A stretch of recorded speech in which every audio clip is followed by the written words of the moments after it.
We are following some breaking news right now at 6 o'clock. We're going to start off with an update given right now at a press conference by the Montgomery and San Jacinto County officials with an update on this fire. Let's listen in.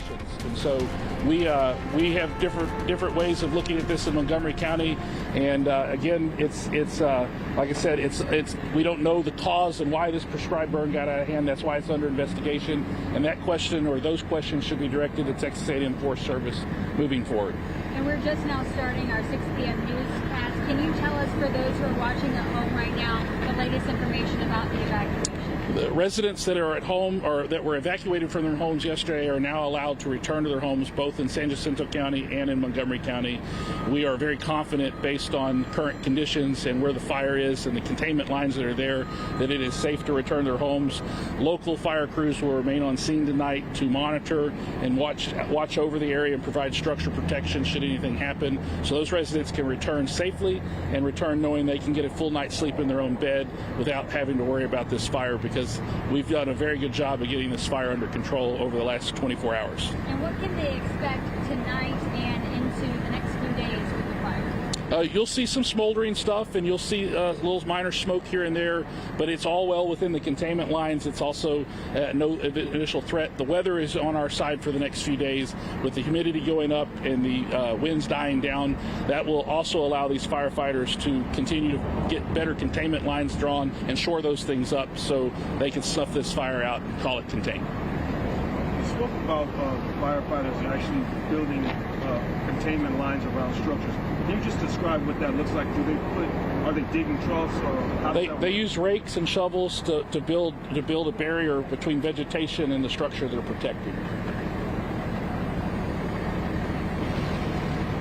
All right, folks, thank you for your cooperation. The operation behind us will demobilize in the morning based on conditions tonight. If things change, it will remain here, but we are very confident that the command post will demobilize in the morning, and the Texas Forest Service and TIFMAS fire crews will remain on scene for the next few days to continue mop-up and working on containment. We appreciate your guys' help. Thank you.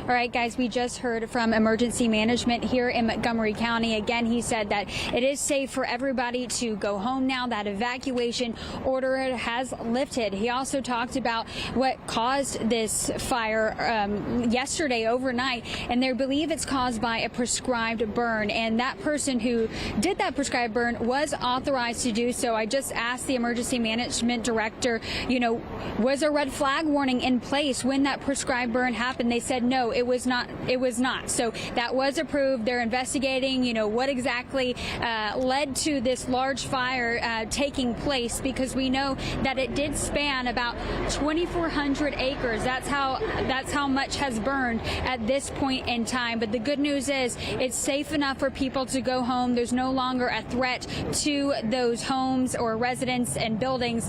They also told us that one home did burn to the ground. They did find that out earlier today. They say that someone lives there. It's unclear who lives there. At this time, they have not made contact with the people that live at the home. It's unclear if they were home at the time the fire started or if they were able to evacuate. They also mentioned that a barn was burned during the fire as well. So still a lot to do with this investigation, trying to figure out, the circumstances surrounding that prescribed burn. We've been talking to people who have been evacuating the past night or so, and so they're going to be happy they can return to their homes tonight as well. But of course, we'll be bringing you the latest and more. Reporting live, Corley Peel, KPRC 2 News.